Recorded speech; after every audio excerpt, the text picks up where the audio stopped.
Hello France എന്ന് വന്നിരിക്കുന്നത് ഗംഭീരം പറഞ്ഞ കീടു അപ്ഡേറ്റാണ് മക്കളെ.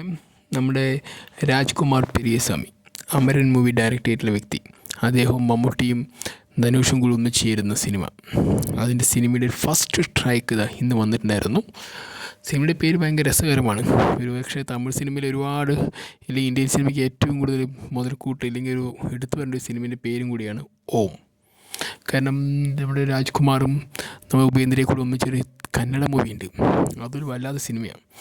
അപ്പോൾ അതിൻ്റെ പേര് തന്നെയാണ് ഇവിടെയും ഓം എന്ന് പറഞ്ഞിട്ട്. ഇവിടെ എന്താണ് ഈ ഓം കൊണ്ട് ഉദ്ദേശിക്കുന്നത് സിനിമ കണ്ടാൽ മാത്രം അറിയുള്ളൂ. കാരണം ഒരു തരത്തിൽ പറഞ്ഞാൽ ഇതൊരു ഒരു പേര് ഭയങ്കര കണക്റ്റഡ് വിത്ത് ഹിന്ദുവൊക്കെ ആയിട്ട് കണക്റ്റഡ്. പക്ഷേ എന്താണ് ഈ സിനിമയുമായിട്ട് ഇതിലൊരു പേരിനുള്ള കണക്ഷൻ എന്ന് അറിയണമെങ്കിൽ സിനിമയുടെ എന്തെങ്കിലും ഒരു ഭാഗം നമുക്കറിയണം. എന്തായാലും ഇന്നിപ്പോൾ വന്നിരിക്കുന്ന ഒരു കാർഡും പിന്നെ കാട്ടിലെ കുറേ ആളുകൾ പിടിച്ചു വെച്ചിരിക്കുന്ന പോലീസും പോലീസിൻ്റെ എൻ്റെ കയ്യിൽ നിന്ന് രക്ഷിപ്പിക്കാൻ വരുന്ന ഒരു നായകൻ്റെ ഒരു ആസ് യൂഷ്വൽ ഒരു സംഭവമാണ് കാണിച്ചത്.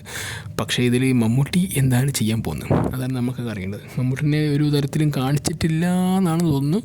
കാരണം ഇതിൽ ഞാൻ അറിഞ്ഞിടത്തോളം പറയുകയാണെങ്കിൽ മമ്മൂട്ടിയുടെ ക്യാരക്ടർ ഒരു വളരെയധികം ഒരു ധനുഷിന് അതേ പ്രാധാന്യമുള്ള ക്യാരക്ടറാണ്. പക്ഷേ അദ്ദേഹം ഒരു പോലീസ് ഓഫീസറാണ്, ഒരു ഗ്രേ ഷെയ്ഡൊക്കെ ആയിട്ടുള്ളൊരു പോലീസ്. നമ്മുടെ പുഷ്പിലൊക്കെ വന്നിട്ടുള്ളൊരു ഇതില്ലേ പോലീസ് ഓഫീസർ എന്ന പോലുള്ളൊരു പോലീസ് ഓഫീസറാണെന്നാണ് ഞാൻ എൻ്റെ ഒരു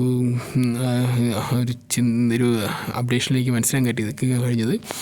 എന്തായാലും സിനിമ ഒരു അൾട്ടിമേറ്റ് സൂപ്പർ പടം എന്നുള്ള കാര്യത്തിൽ സംശയമില്ല. കാരണം സിനിമ ഡയറക്ടർക്ക് കുറച്ചുകൂടി ഒരു പ്രത്യേക വിഷനൊക്കെ ഉള്ള വ്യക്തിയാണ്. കാരണം അമരം പോലുള്ള സിനിമയൊക്കെ എടുത്ത് അദ്ദേഹം ഒരു വലിയൊരു ഗ്രോസ് കളക്ഷൻ നേടാൻ തമിഴ് സിനിമയ്ക്ക് കഴിഞ്ഞ ആ വർഷം അന്നത്തെ ഏറ്റവും വലിയൊരു കളക്ഷൻ തന്നെയാണ് സിനിമ വന്നു അമരൻ.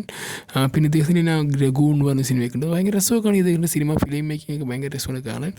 നമുക്ക് എല്ലാ തരത്തിലുള്ള ഒരു ആസ്വാദന മികവും കൂടി കലർത്തി ഉള്ളൊരു സിനിമ, ഒരു ക്രിയേറ്റീവാണ് ഈ രാജ്കുമാർ പെരിയസ്വാമി പറഞ്ഞ വ്യക്തികൾ. എന്തായാലും ഇതിൽ മമ്മൂട്ടി എന്തുകൊണ്ടായി എന്ന് പറയുന്നതിൽ ചോദ്യത്തിന് ഭയങ്കര പ്രസക്തിൻ്റെ. കാരണം മമ്മൂട്ടി അങ്ങനെയൊന്നും പോയിട്ട് എവിടെയും പോയിട്ട് ചുമ്മാ അങ്ങോട്ട് തലവെച്ച് കൊടുക്കുന്നില്ല. തലവെച്ചൊരു ചെറിയ പാളിച്ച് വന്നത് ഒരു ബന്ധത്തിൻ്റെ പുറത്ത് തലവെച്ചിട്ടാണ്. മറ്റേ ഏജൻറ്റ് പറഞ്ഞ സിനിമയിൽ തലവെച്ചെന്നുള്ളൂ, അതൊരു ബന്ധത്തിൻ്റെ പുറത്ത് തലവെച്ചെന്നാണ് പിന്നീട് അദ്ദേഹത്തിന് സമ്മതിച്ചത്. അപ്പോൾ എന്തായാലും ഈ ഒരു സിനിമ അങ്ങനെയൊന്നുമല്ല, ഒരുപാട് വൻ ഓഫറുകളൊക്കെ കൊടുത്തതാണ് പൈസേൻ്റെ കാര്യത്തിൽ. പക്ഷെ അതൊന്നും വേണ്ട, എനിക്ക് വളരെ കുറച്ച് എമൗണ്ട് മതി എന്ന് പറഞ്ഞുകൊണ്ട് അദ്ദേഹം ആ സിനിമയിൽ കമ്മിറ്റ് ആവുകയാണ് ചെയ്തത്. കാരണം അദ്ദേഹത്തിന് ആ സിനിമയുടെ ക്യാരക്ടർ ഭയങ്കര ഇഷ്ടമായി. പക്ഷേ ഇനി ഇവരെടുത്ത് വരുമ്പോൾ ഏത് തരത്തിലായി പോകും എന്നുള്ളത് നമുക്ക് അറിയണമല്ലോ. ചിലപ്പോൾ എങ്ങനെയാണ് ഇതിൻ്റെ സിനിമാറ്റിക്കിൻ്റെ ഒരു കണക്ടിവിറ്റിയൊക്കെ നമ്മുടെ ഈ രാജ്കുമാർ പെരിയസ്വാമിയെ കൂടി ചെയ്യുന്നത് നമുക്കറിയില്ല.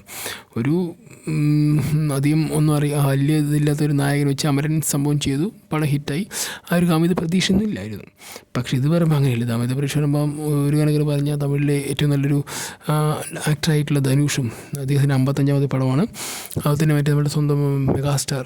അദ്ദേഹത്തിന് തന്നെ സിനിമേൻ്റെ ആണെന്നൊന്നും പറയുന്നതൊക്കെ നല്ലത്. ക്യാരക്ടറാണ് അദ്ദേഹം നോക്കിയതാണെന്ന് എനിക്ക് തോന്നുന്നു. എന്തായാലും സിനിമ അദ്ദേഹത്തിൻ്റെ ഒരു കാഴ്ചപ്പാടിൽ ഈ സിനിമ വലിയൊരു സംഭവമായിരിക്കും. അതുകൊണ്ട് തന്നെ ആയിരിക്കും അദ്ദേഹം ഈ സിനിമയ്ക്ക് തലവെച്ചെന്നാണ് ഞാൻ മനസ്സിലാക്കുന്നത്. എന്തായാലും മക്കളെ എൻ്റെ ഫസ്റ്റ് സ്ട്രൈക്ക് യൂട്യൂബിലൊക്കെ വന്നിട്ട് ഭയങ്കര രസമുണ്ട് കാണാൻ. എന്തായാലും നിങ്ങളൊക്കെ ഒന്ന് കണ്ടു നോക്കൂ. ഫുട്ബോളിൻ്റെയൊക്കെ ഒരു സമയമാണ്, എന്നാലും ചെറിയൊരു സമയമൊക്കെ എടുത്ത് ആ ട്രെയിലർ കണ്ടു നോക്കൂ. ട്രെയിലറിൽ ഫസ്റ്റ് സ്ട്രൈക്കിൽ കണ്ടു നോക്കൂ. ഒരു ഭയങ്കര രസമായിട്ട് തോന്നിയായിരുന്നു. എന്തായാലും സിനിമേൻ്റെ ചെറിയ പാർട്ടല്ലേ, ഒരു ചെറിയൊരു അംശം അത് കണ്ടുള്ളൂ. എങ്ങനെയെന്ന് അറിയില്ല. എന്തായാലും ഇതുമായി ബന്ധപ്പെട്ട് എന്തെങ്കിലും അപ്ഡേറ്റ് വരികയാണെങ്കിൽ ഗൈസ് ഞാൻ അറിയിക്കുന്നതായിരിക്കും. Okay, bye guys, bye, see U.